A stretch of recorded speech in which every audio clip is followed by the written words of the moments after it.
محدثاتها كل محدثة بدعة وكل بدعة ضلالة وكل ضلالة في النار. أعوذ بالله السميع العليم من الشيطان الرجيم. بسم الله الرحمن الرحيم. يا أيها الذين آمنوا اتقوا الله حق تقاته ولا تموتن إلا وأنتم مسلمون. يا أيها الناس اتقوا ربكم الذي خلقكم من نفس واحدة وخلق منها زوجها وبث منهما رجالا كثيرا ونساء واتقوا الله الذي تساءلون به والأرحام إن الله كان عليكم رقيبا. يا أيها الذين آمنوا اتقوا الله وقولوا قولا سديدا يصلح لكم أعمالكم ويغفر لكم ذنوبكم ومن يطع الله ورسوله فقد فاز فوزا عظیما. تمام قسم کی کبریائی بڑائی تعریفات اللہ وحدہ لا شریک کے لیے، جو تمام جہانوں کا پالنے والا ہے، پوری کائنات کو چلانے والا ہے، ہمیں رزق عطا کرنے والا ہے، ہمارا حاجت روا ہے، مشکل کشا ہے. اور درود و سلام امام کائنات، امام المرسلین، احمد مجتبیٰ، خاتم النبیین، حضرت محمد صلی اللہ علیہ وآلہ وسلم کے لیے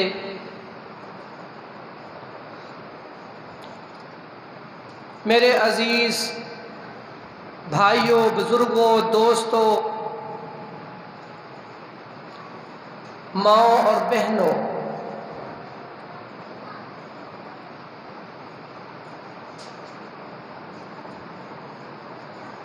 اللہ تعالیٰ قرآن مجید میں فرماتا ہے وَمَا خَلَقْتُ الْجِنَّ وَالْإِنسَ إِلَّا لِيَعْبُدُونَ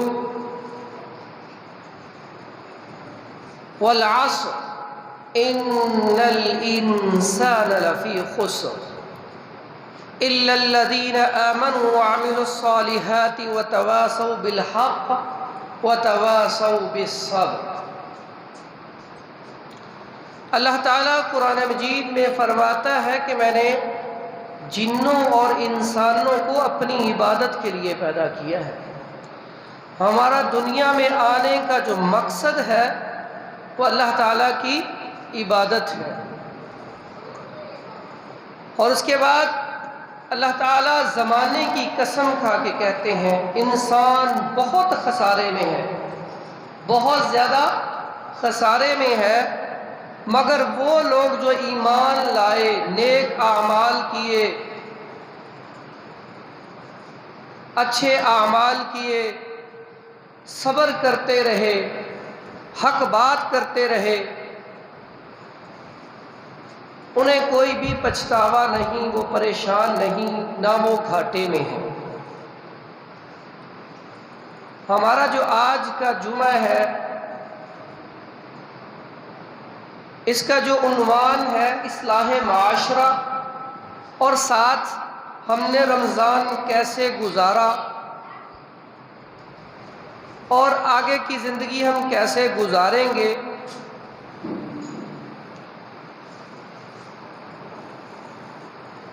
ہمارا دنیا میں آنے کا مقصد اللہ تعالیٰ نے قرآن مجید میں بتا دیا.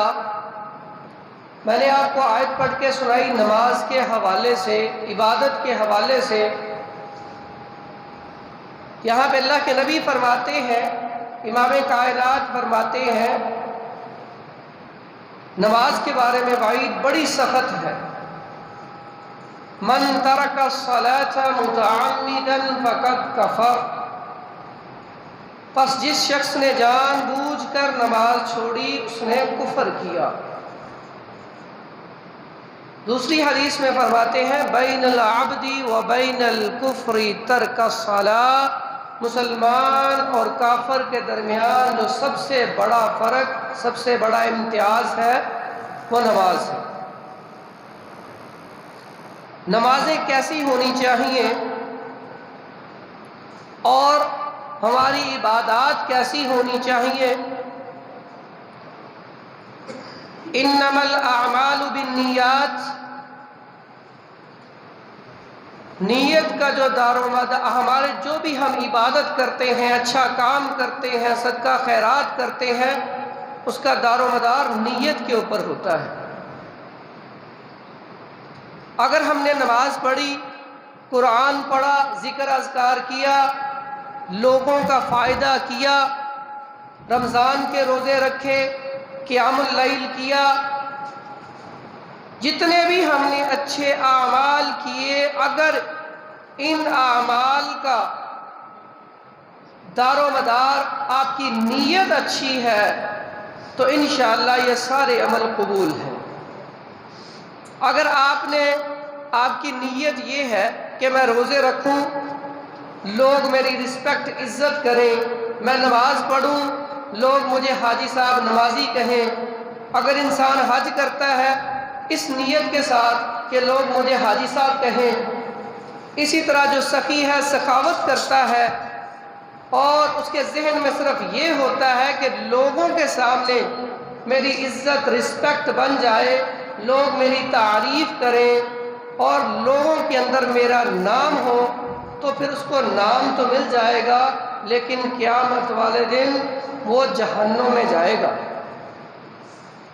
اس کے بارے میں ایک آپ نے حدیث سنی ہوگی، بڑی مشہور حدیث ہے، 3 طرح کے لوگ جہنم کے آخری گڑھے میں جائیں گے۔ وہ 3 طرح کے لوگ کون سے ہیں؟ جو ہمارے معاشرے میں سب سے معتبر، سب سے اچھے اور سب سے زیادہ ان کی رسپیکٹ اور عزت کی جاتی ہے، وہ کون سے 3 لوگ ہیں؟ ایک وہ امام، وہ قاری، وہ خطیب، وہ نماز پڑھاتا ہے اس لیے کہ لوگ اس کی تعریف کریں، اس کی آواز بہت اچھی ہے۔ اسی طرح جو خطیب خطابت کرتا ہے، لوگ اس کی تعریف کریں، اس نے تقریر بہت اچھی کی، تو اس کے لیے وہ اس کی جو نیت ہوتی ہے، جو میں نے آپ کے سامنے حدیث رکھی ہے، انما الاعمال بالنیات، اگر تو اس عالم کی، اس قاری کی نیت یہ ہے کہ میں لوگوں کے اندر مشہور ہو جاؤں، لوگ میری رسپیکٹ عزت کریں، لوگ میری واہ واہ کریں اور لوگوں کے اندر یہ دنیا میں میرا ایک مقام بن جائے، تو دنیا میں اس کو عزت تو مل جائے گی، اس کا نام تو بن جائے گا، لیکن اس کا ٹھکانہ کیا ہوگا؟ وہ جہنم کا آخری گڑھا ہوگا۔ اسی طرح دوسرا آدمی کون سا ہے؟ دوسرا آدمی ہے سخی، سخاوت کرنے والا۔ اب دیکھیں جو قاری قرآن ہے، قرآن پڑھنا کتنی اچھی بات ہے، تقاریر، لوگوں کو درس دینا، دین کی دعوت دینا۔ اگر آپ نے کسی کو حدیث پڑھ کے سنائی، قرآن پڑھ کے سنایا، اس کی زندگی بدل گئی، وہ اچھے کام کرنا شروع ہو گیا، اگر وہ نمازی نہیں تھا تو نمازی بن گیا، اگر اسے نماز کا طریقہ نہیں آتا تھا اسے نماز کا طریقہ آ گیا، تو دیکھیں اس کی نجات کے لیے یہی کافی ہے، لیکن اس کے لیے نیت کا اچھا ہونا ضروری ہے۔ دیکھیں کتنا معتبر کام، لیکن اس کی نیت اچھی نہیں تھی تو وہ عالم جہنم کے آخری گڑھے میں جائے گا۔ اسی طرح سخی، سخاوت کرنے والا، کتنا اچھا کام ہے۔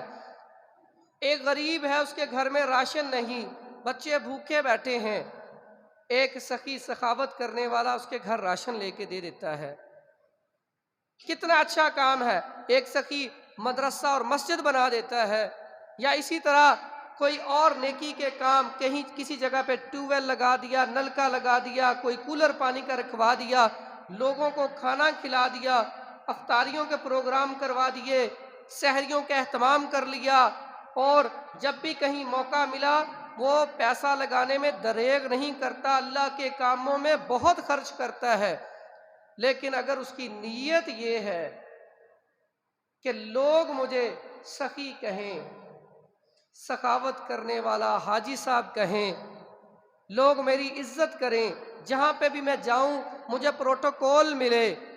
اور آج ہم اپنا تھوڑا سا محاسبہ کریں، جب ہم کسی کے ساتھ نیکی کا کام کرتے ہیں، کسی کو قرض دیتے ہیں، کسی کا کوئی بھلا کر دیتے ہیں، تو ہماری آگے سے امید اس سے کیا ہوتی ہے کہ آج میں اس کے کام آیا ہوں، کل یہ میرے ساتھ کام آئے گا۔ اگر وہ کام نہ آئے تو ہم فوراً اسے جتلا دیتے ہیں کہ فلاں ٹائم میں آپ کے کام آیا تھا، تو ہماری وہ نیکی ضائع ہو جاتی ہے۔ اگر تو یہ جو سخی ہے، سخاوت کرنے والا ہے، اگر تو اس کا یہ صرف اور صرف ذہن یہ تھا لوگوں کے اندر میری رسپیکٹ بن جائے، میرے رشتہ داروں کے اندر میری ویلیو بن جائے، مسجد والوں کے سامنے میری ویلیو بن جائے، تو دنیا میں اس کی ویلیو تو بن جائے گی، دنیا میں اس کی عزت تو ہو جائے گی، لیکن قیامت والے دن اس کا دیکھیں جہاں پہ اجر و ثواب ملے گا، وہاں پہ وہ بندہ دوزخ کے آخری گڑھے میں جائے گا۔ کتنا اچھا کام ہے لیکن نیت اچھی نہیں۔ اسی طرح تیسرا آدمی شہید کا اتنا زیادہ رتبہ ہے، اس کے بارے میں حدیث ہے کہ شہید جب اللہ کی راہ میں شہید ہوتا ہے، اس کا خون کا قطرہ زمین پہ بعد میں گرتا ہے، اللہ تعالیٰ اس کے جتنے بھی گناہ ہیں سارے کے سارے معاف کر دیتا ہے۔ لیکن اگر یہ عمل بھی اس نے اس لیے کیا کہ لوگ بعد میں کہیں کہ فلاں شہید ہوا تھا، میرا ایک نام بن جائے، لوگوں کے اندر ایک مقام بن جائے، لوگ یاد کریں، تو اس کے لیے بھی دیکھیں بھائیوں، اسے دنیا میں رسپیکٹ مل جائے گی، اس کا نام دنیا میں بہت ہو جائے گا، مشہوری بہت ہو جائے گی، لیکن اس کا ٹھکانہ بھی جہنم کا آخری گڑھا ہوگا۔ ہم اپنا محاسبہ کریں، یہ رمضان کا مہینہ آیا، دیکھیں ہماری عمریں کتنی ہو گئی ہیں، کسی نے 5 رمضان دیکھے، کسی نے 10 دیکھے، کسی نے 20 دیکھے، ماشاءاللہ کچھ ایسے چہرے بھی ہیں جو 50 سال سے روزے رکھ رہے ہیں۔ اگر رمضان کا مہینہ آئے اور ہم اپنے آپ کو ٹھیک نہ کر لیں، اپنا محاسبہ نہ کر لیں، ہمارے اندر کوئی تبدیلی نہ آئے، تو پھر اس رمضان نے ہمیں کوئی فائدہ نہیں دیا، اس رمضان نے ہمیں کوئی فائدہ نہیں دیا۔ اگر رمضان کا مہینہ آیا، اس سے پہلے ہم چغل خوری کرتے تھے، کینہ بغض رکھتے تھے، ریاکاری ہمارے اندر تھی اور تکبر کی نشانیاں ہمارے اندر تھیں، ہم اچھے نمازی نہیں تھے، ہم قرآن کی تلاوت زیادہ نہیں کرتے تھے، صدقہ خیرات زیادہ نہیں کرتے تھے، لوگوں کی صلح نہیں کرواتے تھے، اگر ہم یہ سارے کام نہیں کرواتے تھے، رمضان کا مہینہ آیا، رمضان میں ہم نے لعلکم تتقون متقی پرہیزگار ہو گئے، اللہ سے معافی مانگ لی، اللہ سے وعدہ کر لیا کہ جو غلطیاں ہم رمضان سے پہلے کرتے تھے، آئندہ سے ہم انشاءاللہ رمضان میں بھی اور رمضان کے بعد بھی یہ غلطیاں نہیں کریں گے، تو ہم نے الحمدللہ ہمارا جو رمضان ہے وہ بہت اچھا گزرا۔ اگر ہم نے یہ سارے کام نہیں کیے، اللہ سے معافی نہیں مانگی، اپنی زندگیوں کو نہیں بدلا، تو پھر ہم خسارے میں ہیں، گھاٹے میں ہیں۔ دیکھیں ہم نے بہت سارے لوگوں سے ہم ملتے ہیں، بعض اوقات ایسا ہوتا ہے، اس کے بارے میں ایک چھوٹی سی حدیث ہے، اللہ کے نبی کے پاس ایک صحابی آئے، انہوں نے پوچھا کہ مجھے کوئی نہ آپ اچھی سی بات بتا دیں جس کے اوپر میں عمل کر کے جنت میں چلا جاؤں، لیکن بات چھوٹی ہو، مختصر ہو، مجھے یاد نہیں رہتی۔ تو اللہ کے نبی نے کیا فرمایا تھا؟ اپنے غصے کے اوپر کنٹرول کر لو۔ اب ہم غصے پہ ہی بات کر لیں۔ چند دن پہلے آپ نے ایک واقعہ سنا ہوگا، ایک مسجد میں وہ صرف کھانسی کرنے کے اوپر لڑائی ہوئی اور 3-4 قتل ہو گئے۔ یعنی کہ غصہ اتنی بری چیز ہے۔ آپ دیکھیں ہم غصے میں بہت سارے ایسے فیصلے کر جاتے ہیں، بعض اوقات بہن بھائی کی لڑائی ہوتی ہے، 20 سال تک بولتے ہی نہیں، بعض اوقات معاملہ 5-10 روپے کا ہوتا ہے لیکن انسان غصے کی وجہ سے قتل کر دیتا ہے۔ تو دیکھیں اللہ کے نبی نے چھوٹی سی بات بتلائی لیکن کتنی بڑی ہے ہمارے لیے۔ آج معاشرے میں دیکھیں ہمارا جذبات کے اوپر کنٹرول نہیں ہے، بعض اوقات چھوٹی سی بات پہ ہم لڑ پڑتے ہیں، حالانکہ اللہ کے نبی تو کہتے تھے پہلے سوچو پھر بولو، پہلے تولو پھر بولو۔ آج ہم کیا کرتے ہیں؟ پہلے بولتے ہیں بعد میں، تولتا بھی بعد میں، سوچتے بھی بعد میں۔ تو سب سے پہلے اپنی زندگیوں میں غصے کو کم کریں۔ حضرت علی رضی اللہ عنہ فرماتے ہیں کہ اخلاق جو ہے، اخلاق یہ کس چیز کا نام ہے؟ اخلاق کس چیز کا نام ہے؟ تم میں سے بہترین انسان کون سا ہے؟ جس کا اخلاق اچھا ہے۔ اور اخلاق میں کیا اچھا ہے؟ سب سے بہترین اخلاق اس کا ہے جو اپنے گھر والوں کے ساتھ اچھا ہے، اپنے ماں باپ کے ساتھ اچھا ہے، اپنے بہن بھائیوں کے ساتھ بہت اچھا ہے، اپنی بیوی اور بچوں کے ساتھ بہت اچھا ہے۔ آج المیہ یہ ہے، ہم دوستوں میں بیٹھتے ہیں، باہر جاتے ہیں، اپنے دفتر میں، اپنی دکان پہ، ہر جگہ پہ، اگر آپ کسی بس میں سفر کر رہے ہوں وہاں پہ بھی ہم بڑے اخلاق کا مظاہرہ کرتے ہیں، بعض اوقات بہت زیادہ عزت کرتے ہیں دوستوں کی، کھانے پہ یا کسی جگہ پہ جانا ہے، کوئی بھی کام کرنا، لیکن جیسے ہی گھر آتے ہیں بیوی کے اوپر، بچوں کے اوپر غصہ، چھوٹی چھوٹی بات پہ غصہ، ماں باپ کو اچھے طریقے سے نہیں بلاتے۔ یہ ہمارا المیہ ہے۔ تو میرے بھائیوں، غصے کو دور کریں، غصے کو دور کریں۔ رمضان کے حوالے سے بڑی مشہور حدیث ہے، آپ نے کافی دفعہ سنی ہوگی۔ اللہ کے نبی منبر پہ آتے ہیں خطبہ دینے کے لیے، تو پہلی جب سیڑھی پہ پاؤں رکھتے ہیں تو کہتے ہیں آمین، جب دوسری پہ رکھتے ہیں تو کہتے ہیں آمین، جب تیسری پہ رکھتے ہیں تو کہتے ہیں آمین۔ جب خطبہ ختم ہوا تو صحابہ پوچھتے ہیں اللہ کے نبی پہلے آپ نے ایسا کبھی نہیں کیا، تو آج آپ نے یہ الفاظ پڑھے تو یہ ہم ذرا پریشان ہیں، ہمیں بتا دیں یہ کس لیے آپ نے آمین کہا؟ اللہ کے نبی فرماتے ہیں، حضرت محمد صلی اللہ علیہ وآلہ وسلم، اس میں 3 چیزوں کا ذکر ہے اور تینوں چیزیں انتہائی ضروری ہیں ہماری زندگی کے لیے۔ جب پہلی سیڑھی پہ پاؤں رکھا تو حضرت جبرائیل علیہ السلام فرماتے ہیں جس کی زندگی میں رمضان کا مہینہ آ جائے اور وہ عبادات کر کے، ذکر اذکار کر کے، اچھے کام کر کے، اللہ سے معافی مانگ کے جنت حاصل نہ کر لے، وہ بدبخت انسان ہے۔ اس کی ناک، اب یہاں پہ دیکھیں اس کے لیے بد دعا کون کر رہا ہے؟ حضرت جبرائیل علیہ السلام۔ اس کی ناک خاک آلود ہو، دعا کر رہے ہیں حضرت جبرائیل علیہ السلام، اور آمین کون کہہ رہے ہیں؟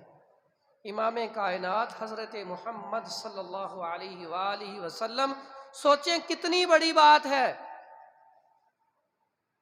اور دوسری سیڑھی پہ جب پاؤں رکھا تو وہاں پہ پھر آمین کہا۔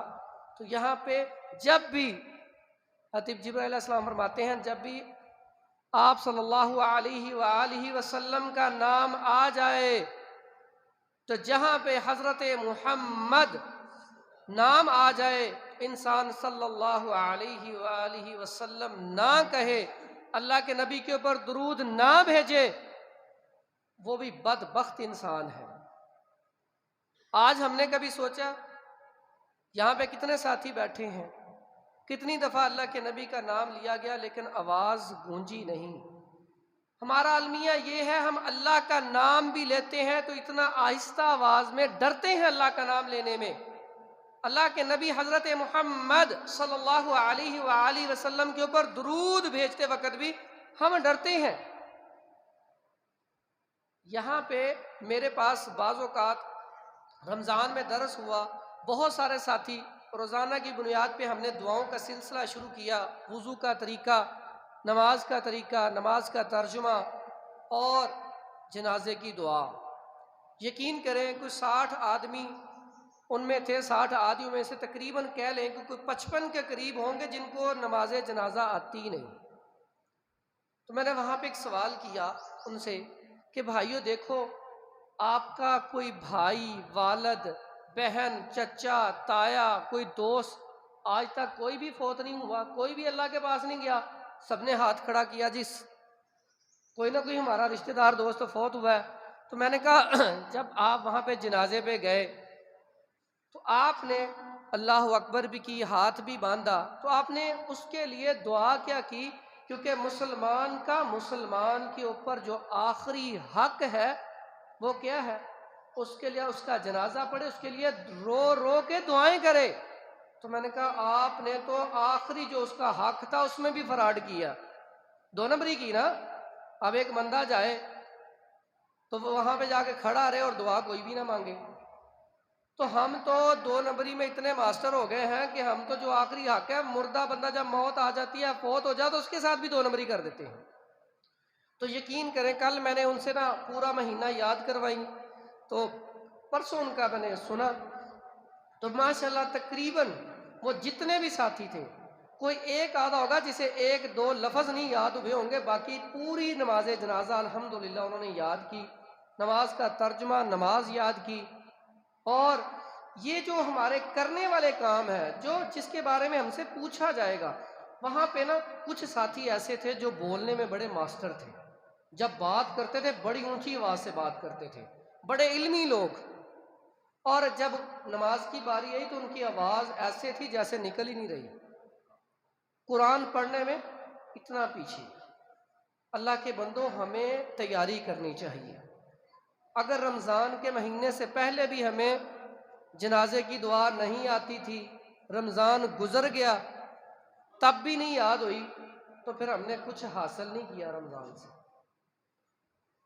اور جنازے کے حوالے سے ایک دفعہ ایک بزرگ فوت ہو گئے، اس کے بیٹے تھے، 4 بیٹے، اور چاروں ہی ماشاءاللہ کوئی PhD، بہت بڑی ڈگری ہے پاکستان کی، اور کوئی انجینئر اور کوئی ڈاکٹر۔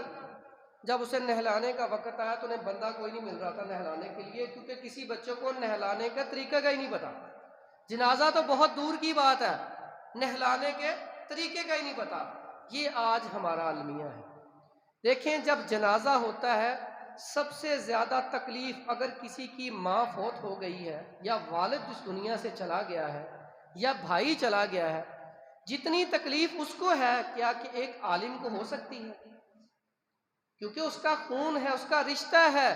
تو ہمیں چاہیے کہ اگر ہم یہ ساری دعائیں یاد کریں، یہ جنازہ پڑھانا کوئی مولوی صاحب کے اوپر ہی فرض نہیں ہے، یہ جنازہ، یہ جو اسلام ہے سب کے لیے ہے۔ ہم سب کو چاہیے، ہمیں نماز آتی ہونی چاہیے، تاکہ کہیں کسی جگہ پہ نماز پڑھانی پڑ جائے تو ہمیں نماز آتی ہے۔ اسی طرح جنازہ پڑھانا آنا چاہیے، جہاں پہ بھی ایسا آپ کا عزیز وفات پا جاتا ہے تو خود جنازہ پڑھائیں، اس کی فضیلت بھی بہت ہے، اور رو رو کے دعائیں کریں اس کے لیے۔ یہ ہمارا سیکھنے کا۔ اور اس میں آپ نے ایک حدیث سنی ہوگی، رمضان میں اکثر قاری صاحب نے بیان کی ہوگی، من صام رمضان ایمانا و احتسابا غفر له ما تقدم من ذنبه۔ دوسری حدیث ہے، من قام رمضان ایمانا و احتسابا غفر له ما تقدم من ذنبه۔ ایک اور حدیث ہے، من قام رمضان لیلۃ القدر ایمانا و احتسابا غفر له ما تقدم من ذنبه۔ دیکھیں جس نے رمضان کے روزے رکھے ایمان کی حالت میں، ثواب کی نیت سے، اللہ تعالیٰ اس کے پچھلے سارے گناہ معاف کر دیتے ہیں۔ کتنی بڑی فضیلت ہے۔ اور جس نے قیام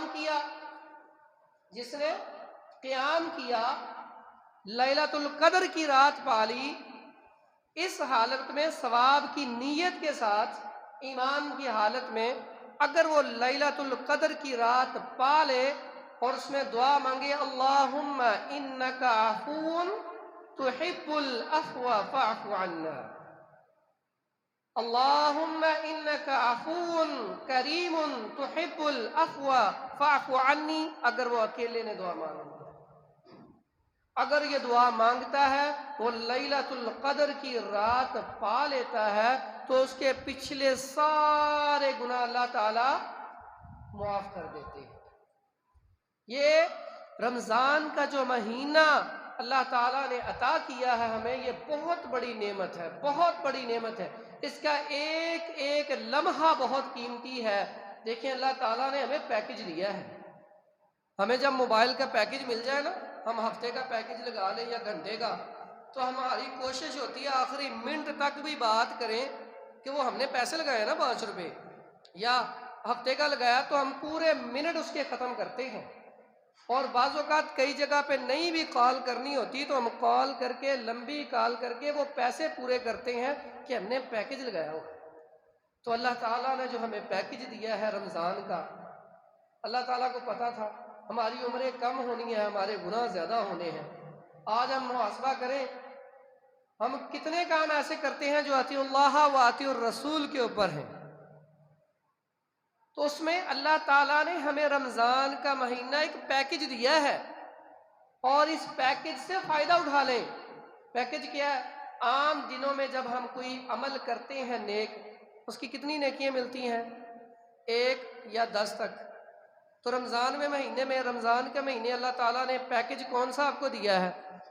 آپ کوئی بھی اچھا عمل کرتے ہیں، نیکی کا کام کرتے ہیں تو اس کی 700 نیکیاں ملتی ہیں، اور جس کا اخلاص اچھا ہے، جس کی نیت بہت اچھی ہے، وہ 700 گنا سے بھی بڑھ جاتا ہے۔ آپ دیکھیں کتنا بڑا پیکج ہمیں ملا ہے، اور ہمارا المیہ یہ ہے کہ ہمیں فکر ہی نہیں اس بات کی۔ آج ہم نے دیکھیں، ہم اپنا محاسبہ کریں، جب سے رمضان آیا ہے ہم نے کتنا قرآن مجید پڑھا ہے، کتنا؟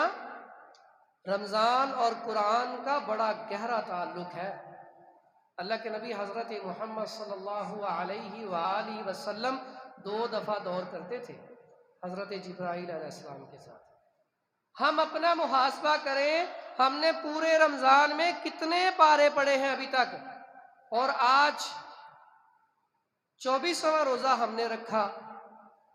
24ویں روزے تک اگر جس بھائی نے قرآن مجید نہیں ختم کیا تو سوچنے والی بات ہے۔ جو رمضان میں قرآن مجید نہیں ختم کر سکتا، وہ بتائیں عام پورے سال میں 11 مہینوں میں کیسے قرآن مجید ختم کرے گا؟ اور اس میں اللہ تعالیٰ نے جو ہمیں پیکج دیا ہے، ہم اس پیکج کا کیسے فائدہ اٹھا سکتے ہیں؟ میں آپ کو 4 چیزیں ایسی بتلانے لگا ہوں، اگر آپ وہ 4 چیزوں پہ عمل کر لینا تو انشاءاللہ حدیث کے الفاظ ہیں تدخل الجنت بسلام، اللہ تعالیٰ آپ کو سلامتی کے ساتھ جنت میں داخل کر دے گا۔ اور جنت میں نہیں داخل کرے گا، دنیا میں اس کے فائدے کیا ہیں؟ دنیا میں بھی اللہ تعالیٰ آپ کی زندگی بڑی آسان کر دے گا، اللہ تعالیٰ آپ کے اوپر خاص کرم کر دے گا، آپ کے دنیاوی معاملات بھی بہت اچھے ہو جائیں گے۔ یہ نسخہ ہے، اتنا زبردست نسخہ ہے، یہ آپ یاد کر لیں، اور اس باتوں کو، یہ جو 4 چیزیں بتاؤں گا اس کے اوپر عمل کریں، انشاءاللہ اللہ تعالیٰ آپ کو بہت فائدہ دے گا۔ 4 چیزیں کون سی ہیں؟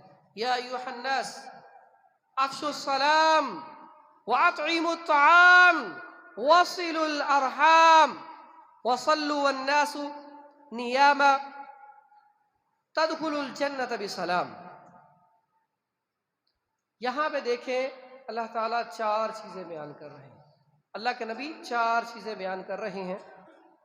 سب سے پہلی بات، افشوا السلام، سلام کو عام کرے، سلام کو عام کرے۔ ہمارا کیا تھا سسٹم ہوتا ہے، جس کو ہم جانتے ہیں اسے سلام لیتے ہیں، جس کو جانتے نہیں اس کو سلام ہی نہیں لیتے۔ تو عبداللہ بن عمر بڑے اچھے صحابی ہیں، وہ اکثر بازار جاتے، ایک صحابی ان کے پاس آیا تو کہتے ہیں بازار چلیں۔ عبداللہ بن عمر کہتے ہیں کہ بازار چلتے ہیں، تو صحابی کہتا نہیں بازار جانے کی کیا ضرورت ہے، آپ جب بھی بازار جاتے ہیں وہاں سے کوئی چیز تو خریدتے نہیں ہیں، تو ہم یہاں پہ بیٹھتے ہیں گپ شپ، کوئی آپ سے اچھی بات سنتے ہیں، تو بازار جانے کا کوئی فائدہ تو ہے نہیں۔ تو عبداللہ بن عمر فرماتے ہیں کہ اس کا بہت زیادہ فائدہ ہے۔ تو صحابی بتاتے ہیں آپ جاتے ہیں کباڑیے کے پاس بھی، کپڑے والوں کے پاس بھی، بازار میں ساری دکانوں پہ آپ جاتے ہیں، صرف السلام علیکم ورحمۃ اللہ وبرکاتہ کہتے ہیں اور گزرتے جاتے ہیں۔ نہ آپ کسی چیز کا ریٹ پوچھتے ہیں، نہ کوئی چیز آپ خریدتے ہیں، آپ صرف سلام کر کے آ جاتے ہیں۔ عبداللہ بن عمر فرماتے ہیں میں جاتا ہی سلام لینے ہوں، اور سلام آپ کبھی دیکھیں آپ کسی کو نہ جانتے ہوں، جاتے ہی السلام علیکم ورحمۃ اللہ وبرکاتہ کہہ دیں، گزرتے ہوئے جب بھی ملے سلام کہہ دیں، تو دیکھیے گا دوسرا تیسرے دن وہ آپ کی کتنی عزت کرے گا، آپ کو رسپیکٹ دے گا، اور اسے اللہ تعالیٰ ایک دوسرے کے اندر محبت پیدا کرتے ہیں۔ جب بھی کسی سے ملیں تو السلام علیکم ورحمۃ اللہ وبرکاتہ پر کہیں، کیونکہ جب آپ کسی کے اوپر سلامتی بھیجیں گے تو وہ آپ کو جواب میں کہے گا وعلیکم السلام ورحمۃ اللہ وبرکاتہ۔ ایک تو یہ کام آج سے معمول بنائیں، کوئی جانتا ہے نہیں جانتا سلام میں پہل کریں۔ جب آپ کسی مجلس میں جاتے ہیں تو آپ کا کام ہے سب سے پہلے سلام کریں۔ اس کے بعد دوسرا وَأَطْعِمُوا الطَّعَامَ، لوگوں کو کھانا کھلائیں۔ اور ہمارا المیہ کیا ہے، ہم کھانا کھا رہے ہوں تو کوئی آ جائے تو ہم اپنا کھانا بھی چھپا لیتے ہیں۔ کھانا کھلانے سے اللہ تعالیٰ رزق میں برکت عطا کرتا ہے، اور اس سے دلوں کے اندر محبت پیدا ہوتی ہے۔ آپ کھانا لوگوں کو کھانا کھلائیں، دعوتوں کا اہتمام کریں، درس و تدریس کا اہتمام کریں۔ یہ رمضان کے چند روزے رہ گئے ہیں، سحری افطاری کا انتظام کریں، اس سے اللہ تعالیٰ دلوں کے اندر محبت پیدا کر دے گا۔ تیسرے نمبر پہ وصل الارحام، صلہ رحمی، رشتہ داریوں کو جوڑیں۔ آج کیا ہوتا ہے، اگر دو بھائیوں کی بات ہو گئی، کوئی لڑائی کسی جگہ کسی بات پہ ہو گئی، تو جو تیسرا دوست ہوتا ہے نا یا تیسرا بھائی، تو وہ اگر کوئی بات اس سے سنتا ہے تو ایک دو باتیں اور بڑھا کے بتاتا ہے تاکہ ان کی لڑائی اور شدت اختیار کر دے۔ تو جو رشتہ داریوں کو توڑتا ہے، اللہ کے نبی نے کیا کہ اس کا ٹھکانہ جہنم ہے۔ کبھی ہم نے سوچا ہے، ہم بات تو فوراً لگا کے کر دیتے ہیں آگے، لیکن ہم اس کو سوچتے نہیں یہ کتنا بڑا گناہ ہے۔ اور سلو کروانے والا بندہ سب سے بہترین اور سب سے اچھا، یہ مومن کی نشانی ہے۔ آپ بھی آج سے عہد کریں کہ انشاءاللہ جو ہمارے خاندانوں میں لڑائیاں ہیں، ہمارے دوستوں میں لڑائیاں ہیں، انشاءاللہ ہم ان لڑائیوں کو ختم کروائیں گے اور لوگوں کے ساتھ صلہ رحمی سے پیش آئیں گے۔ آخری بات، وصلوا والناس باللیل نیاما، جو صبح کے ٹائم تہجد کے وقت جب سارے سوئے ہوں وہ نماز پڑھتے ہیں۔ کون سی نماز؟ تہجد کی۔ اللہ تعالیٰ لوگوں کے دلوں میں ان کی محبت ڈال دیتا ہے۔ آپ کبھی آزما کے دیکھ لیں، آپ آج سے تہجد کی نماز شروع کریں اور صبح اٹھ کے رو کے اللہ تعالیٰ سے دعا مانگیں، آپ دیکھیے گا 15 دن مہینہ گزرے گا، وہ بندے بھی آپ کی عزت کریں گے جو آپ نے کبھی سوچا بھی نہیں ہوگا۔ یہ تہجد کے مقام ہے۔ اور یہ چار چیزیں ایسی ہیں، چار عمل، چار کام جو میں نے آپ کو بتائے ہیں، یہ چار کام آپ لوگ کر لیں، انشاءاللہ دنیا اور آخرت دونوں ہی اچھی ہو جائے گی۔ اللہ تعالیٰ عمل کی توفیق دے، اور جو بھی یہاں پہ بیان ہوا ہے مجھے بھی اور آپ کو بھی اللہ تعالیٰ عمل کی توفیق دے۔ وما علینا الا البلاغ المبین۔